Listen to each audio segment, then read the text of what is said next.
Assalamualaikum warahmatullahi wabarakatuh. Innal hamdalillah nahmanuhu wa nasta'inuhu wa nastaghfiruh wa na'udzu billahi min shururi anfusina wa min sayyiati a'malina.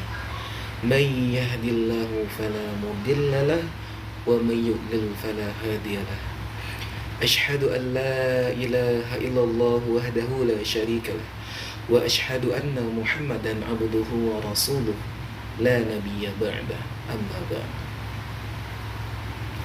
Pertama dan yang paling utama sekali, marilah sama-sama kita berikan puji syukur kita kehadirat Allah Subhanahu wa taala, karena berkat rahmat dan karunia Allah lah, atas izin Allah lah, kita masih diberikan kesempatan untuk bernafas, kita masih diberikan kesempatan untuk melanjutkan kehidupan, untuk memperbaiki kesalahan-kesalahan kita yang sebelumnya sudah kita lakukan, untuk kembali kepada jalan yang diridhoi Allah. Oleh karena itu, sudah sepatutnya kita selalu bersyukur kepada Allah dengan hantaran kalimat Alhamdulillahirabbil alamin.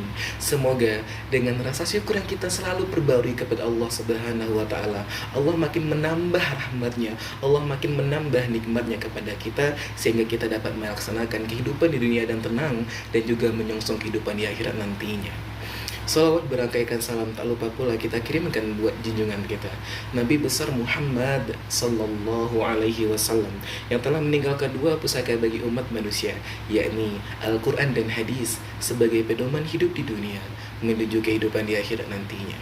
Pada kesempatan yang berbahagia kali ini, kita akan membahas satu topik yang sangat dekat dengan kehidupan kita sehari-hari, yaitu menjadi pribadi terbaik dengan berprasangka baik. Jamaah sidang ceramah online yang dimuliakan oleh Allah Subhanahu wa taala. Berprasangka erat kaitannya dalam kehidupan kita sehari-hari. Ada kalanya kita berprasangka baik, dan ada pula kalanya kita berprasangka buruk. Namun, apakah pemirsa tahu apa yang dimaksud dengan prasangka? Di dalam Kamus Besar Bahasa Indonesia, prasangka itu diartikan sebagai sebuah anggapan yang ada pada diri kita tentang suatu hal yang bahkan kita nggak tahu fakta tentang kejadian tersebut atau fakta tentang hal tersebut. Jadi bisa dibilang prasangka adalah dugaan kita terhadap suatu hal yang kita tidak tahu kebenaran dari hal tersebut.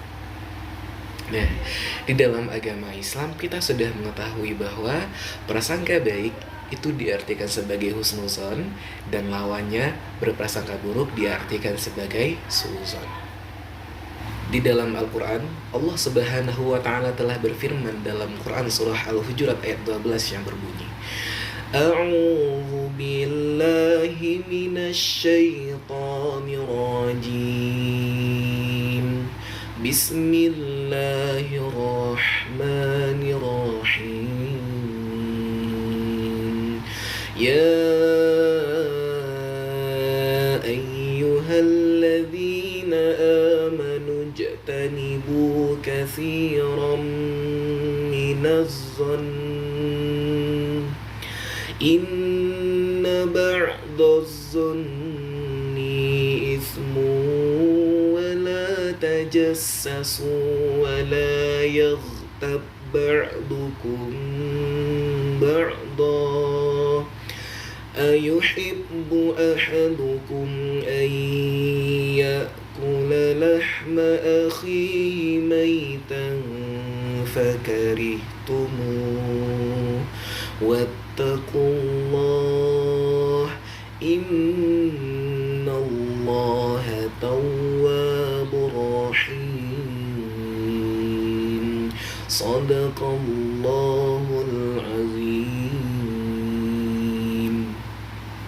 Yang artinya adalah, aku berlindung kepada Allah dari godaan syaitan yang terkutuk dengan menyebut nama Allah yang Maha Pengasih, Maha Penyayang. Wahai orang-orang beriman, jauhilah dari banyak prasangka, karena sebagian dari prasangka itu adalah dosa. Dan janganlah kamu menggunjing satu sama lain. Adakah di antara kamu yang rela memakan bangkai saudaranya yang telah mati? Maka tentulah kamu merasa jijik. Dan Bertakwalah kepada Allah. Sungguh Allah Maha penerima taubat lagi Maha penyayang. Maha benar Allah dengan segala firman-Nya. Pada ayat tersebut Allah Subhanahu wa taala telah menjelaskan kepada kita, jauhilah dari banyak prasangka. Namun prasangka yang bagaimanakah yang dimaksud oleh Allah Subhanahu wa taala yang harus kita jauhi, yang mesti kita jauhi? Prasangka yang harus kita jauhi itu adalah prasangka-prasangka buruk. Prasangka-prasangka di mana kita selalu berpikiran negatif kepada orang lain, selalu berpikiran negatif kepada pencipta, kepada Allah Subhanahu wa taala, dan selalu berpikiran negatif terhadap hal-hal yang terjadi dalam kehidupan kita. Itulah mengapa Allah Subhanahu wa taala melarang kita untuk bersangka buruk. Dan Allah juga bilang, sebagian dari prasangka itu adalah dosa. Nah, karena ketika kita berprasangka buruk kepada orang, itu sama halnya dengan kita memfitnah mereka.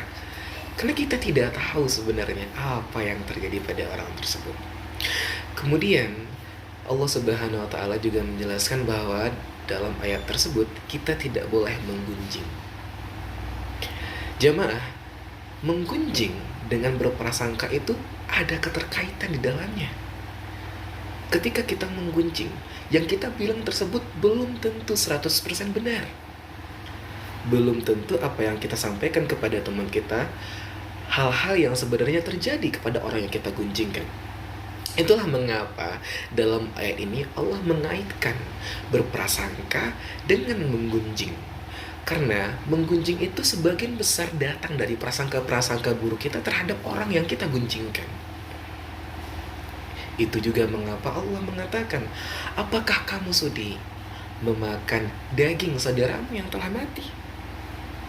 Karena itulah analogikanya. Sidang ceramah online yang dimuliakan oleh Allah Subhanahu wa taala. Dari ayat tersebut juga kita tahu bahwa berprasangka buruk itu dilarang.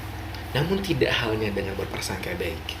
Berprasangka baik harus kita tanamkan dalam diri kita, harus kita biasakan, harus kita jadikan sebuah hal yang ada dalam diri kita di setiap langkah yang kita langkahkan menjalani kehidupan kita.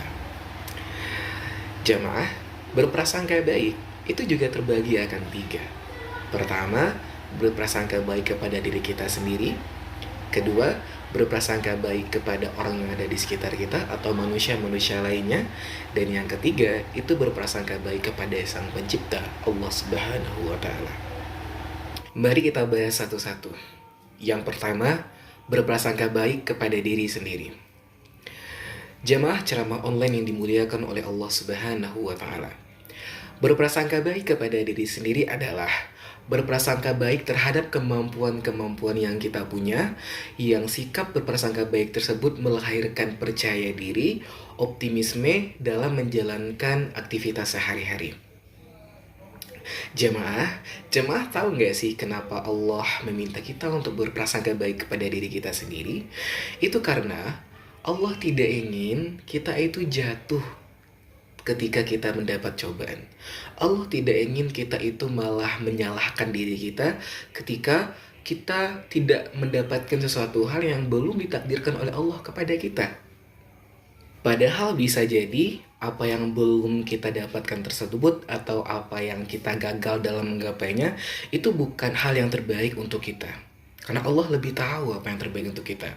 Dan juga setiap cobaan-cobaan yang ada pada diri kita, yang diberikan oleh Allah kepada kita, itu tidak pernah melampaui batas kemampuan kita. Sebagaimana Allah berfirman dalam surah Al-Baqarah ayat yang terakhir, ayat 286 yang berbunyi, A'udzu billahi minasyaitonir rajim. Bismillahirrahmanirrahim.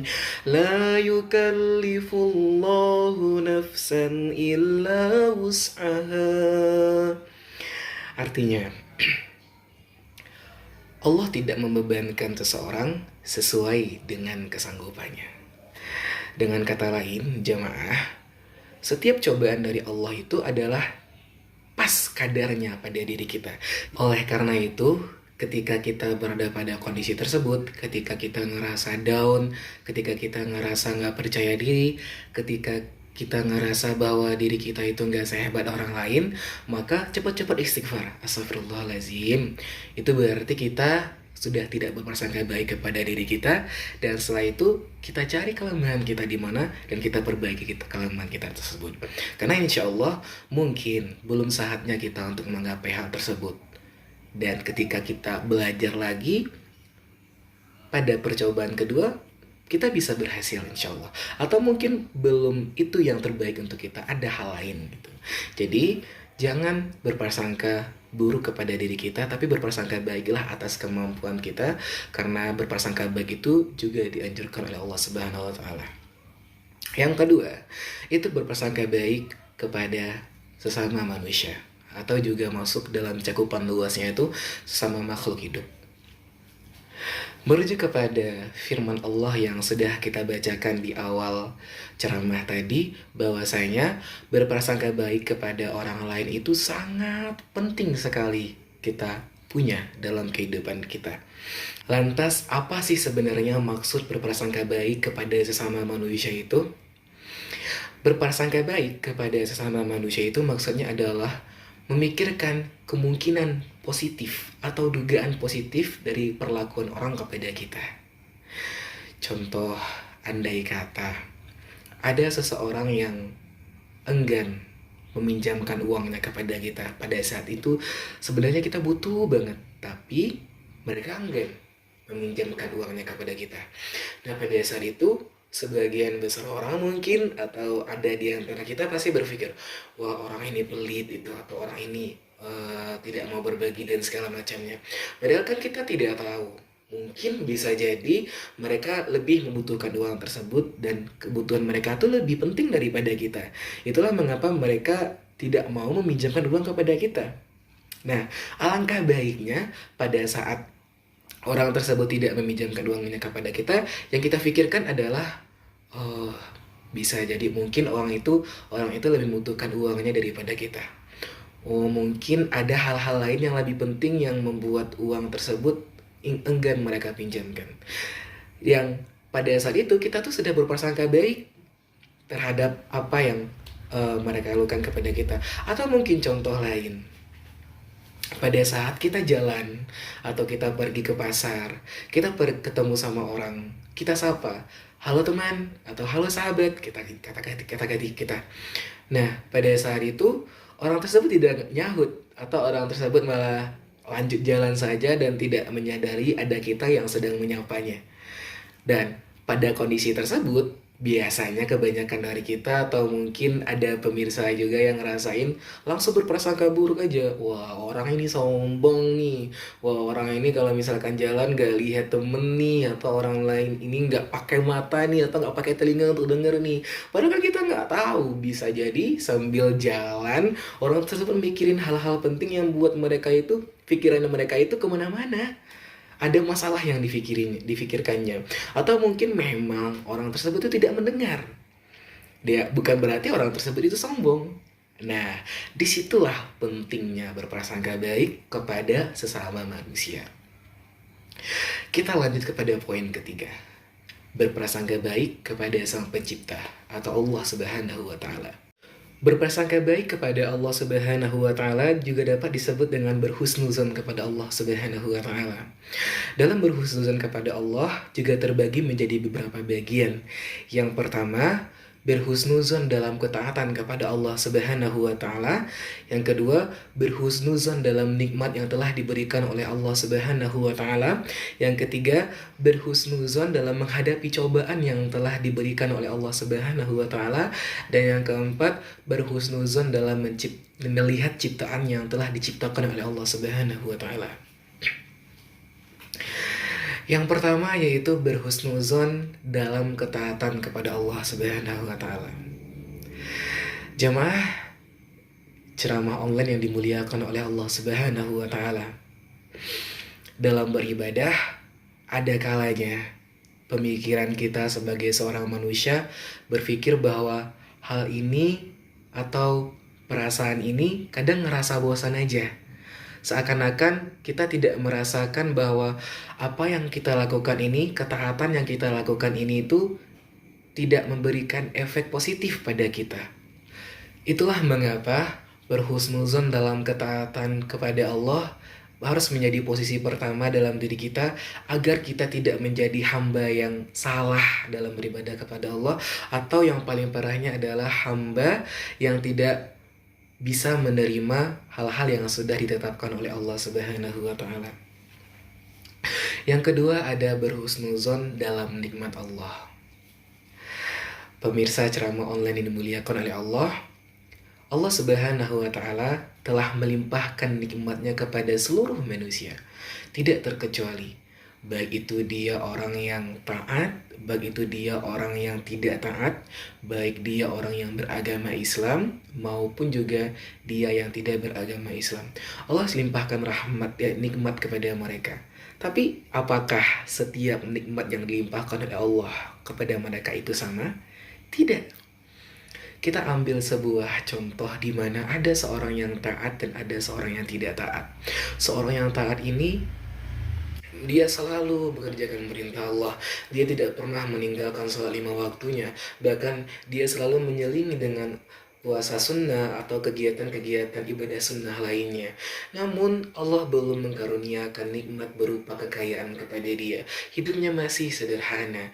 Hidupnya seakan-akan lebih kurang dari orang-orang lainnya. Nah, ada orang yang tidak taat kepada Allah. Kadang dia sholat, kadang dia lupa. Bahkan ibadah sunnahnya pun tidak ada ia kerjakan. Namun Allah memberikan seakan-akan nikmat yang banyak kepada mereka. Allah memberikan kekayaan kepada mereka. Allah memberikan hal-hal yang tidak dipunyai oleh orang yang taat tadi. Nah, pada kondisi seperti ini, ada kalanya jika kita di posisi orang yang taat tadi, kita bersuuzon kepada Allah. Ya Allah, kenapa hamba yang taatmu ini tidak kamu berikan nikmat yang berlebih seperti dia? Padahal saya itu rajin sekali sholatnya ya Allah. Padahal saya ibadah sunnahnya pun juga saya kerjakan ya Allah. Mengapa ya Allah? Ada kalanya kita seperti itu. Tapi pemirsa, ceramah online yang dimuliakan oleh Allah Subhanahu wa taala, sebagai seorang hamba, kita harus berhusnuzon kepada Allah. Mengapa?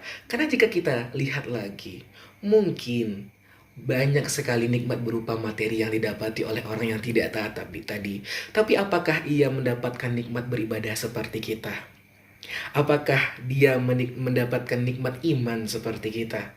Apakah ia mendapatkan nikmat meluangkan waktu untuk melaksanakan ibadah sunnah seperti kita? Tidak. Dan ketika kita sudah berbicara tentang nikmat yang berupa materi, ada kalanya Allah memberikan cobaan istidraj kepada mereka, orang-orang yang tidak taat itu. Allah berikan kekayaan kepada mereka, dan nantinya di neraka atau di kehidupan setelah kematian mereka mendapatkan siksaan dari apa yang mereka punya di dunia. Nauzubillahiminzalik. Oleh karena itu, setiap nikmat yang ada pada kita yang telah diberikan oleh Allah Subhanahu wa taala harus kita syukuri. Dan dengan syukur tersebutlah menjadi salah satu dari contoh kita atau dari perbuatan kita sebagai seorang hamba yang berhusnuzon kepada Allah Subhanahu wa taala dalam hal nikmat. Lalu masuk kita kepada poin ketiga, yaitu berhusnuzon dalam menghadapi cobaan-cobaan yang diberikan oleh Allah Subhanahu wa taala. Jemaah ceramah online yang dimuliakan oleh Allah Subhanahu wa taala, dalam menghadapi cobaan, tiap-tiap hamba, tiap-tiap umat muslim juga memiliki cobaan-cobaan yang berbeda. Oleh karena itu, jangan nanti ketika kita ada cobaan, misal ada rumah kita kebakaran, atau mungkin ada tetangga kita atau sanak famili kita yang meninggal, kita seakan-akan menyalahkan takdir Allah. Ya Allah, kenapa engkau berikan cobaan ini kepada saya? Ya Allah, kenapa engkau begitu jahat kepada saya? Seakan-akan kita tuh pikir bahwa Allah itu sangat-sangat tidak suka dengan kita. Dan dengan tidak sukanya Allah, Allah memberikan takdir-takdir yang jelek kepada kita. Padahal enggak. Seperti yang sering disampaikan tadi, bahwa Allah tidak mungkin membebani seorang hamba, melainkan sesuai dengan kemampuannya sendiri. Begitupun dalam sebuah hadis qudsi yang berbunyi dari Abu Hurairah, Rasulullah SAW pernah bersabda, sesungguhnya Allah berfirman, aku selalu menuruti prasangkaanku hambaku terhadapku. Jika hambaku berprasangka baik kepadaku, maka kebaikan pula lah yang didapatnya. Namun, jika prasangkaan hambaku buruk kepadaku, maka keburukan juga yang dapat olehnya. Hadis riwayat Tabrani dan Ibnu Hibban. Oleh karena itu, pada saat kita mendapat cobaan, kita tidak boleh berprasangka buruk kepada Allah Subhanahu wa taala. Karena ketika kita berprasangka buruk, maka keburukan juga lah yang akan kita dapat nantinya. Atau prasangkaan kita tuh buruk terus kepada Allah. Namun, jika kita berprasangka baik, di dalam hati kita sudah kita tanamkan, mungkin cobaan ini adalah bentuk ujian kepadaku supaya aku lebih taat lagi kepada Allah.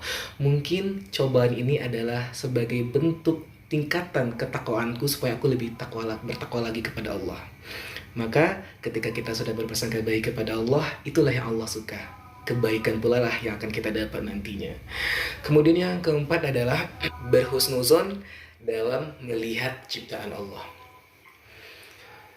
Jamaah sidang ceramah online yang dimuliakan oleh Allah Subhanahu wa taala, seluruh hal yang ada di muka bumi ini, yang ada di alam semesta ini adalah Allah yang menciptakannya, maupun dari sebutir debu, maupun partikel terkecil dalam sebuah benda. Itu Allah yang menciptakannya. Dan seluruh hal yang diciptakan oleh Allah Subhanahu wa taala itu ada gunanya, ada manfaatnya. Di sanalah kita berhusnuzon dalam hal-hal yang diciptakan oleh Allah. Kita ambil sebuah pemisalan. Contohnya adalah, mungkin beberapa di antara kita pernah bertanya, mengapa Allah menciptakan orang-orang jahat di muka bumi ini? Dan karena kita tidak menemukan jawabannya, kita mikir kayak Allah itu salah dalam menciptakan orang-orang jahat. Seharusnya Allah tidak menciptakan orang jahat. Kita sudah berseuzon kepada Allah bahwa penciptaan orang jahat ini salah. Padahal sebenarnya jika kita telusuri lebih jauh, Allah menciptakan orang-orang jahat ini agar itu menjadi pembelajaran bagi kita. Agar kita itu bisa belajar dari perilaku mereka dan tidak menerapkannya dalam kehidupan kita. Meskipun perangai-perangai orang jahat ini itu kadang menyakitkan hati kita, kadang mungkin kita marah, tapi di sanalah letak nilai positifnya. Akan kita jadi pelajaran dan juga akan melatih kesabaran kita. Itulah mengapa kita harus berhusnuzon dalam segala hal yang diciptakan oleh Allah Subhanahu wa taala. Karena setiap yang diciptakan oleh Allah Subhanahu wa taala pasti ada gunanya dan pasti ada nilai positifnya bagi kita. Jamaah ceramah online yang dimuliakan oleh Allah. Jika kita sudah menerapkan 3 perilaku berprasangka baik tadi, berprasangka baik kepada diri sendiri, berprasangka baik kepada sesama manusia, dan berprasangka baik kepada Allah Subhanahu wa taala. Jika kita sudah menerapkannya dalam kehidupan sehari-hari, jika kita sudah menanamkannya untuk selalu ada di dalam hati kita, insya Allah kita akan menjadi pribadi terbaik yang pernah ada. Mengapa demikian? Karena berprasangka baik itu erat sekali kaitannya dengan hati.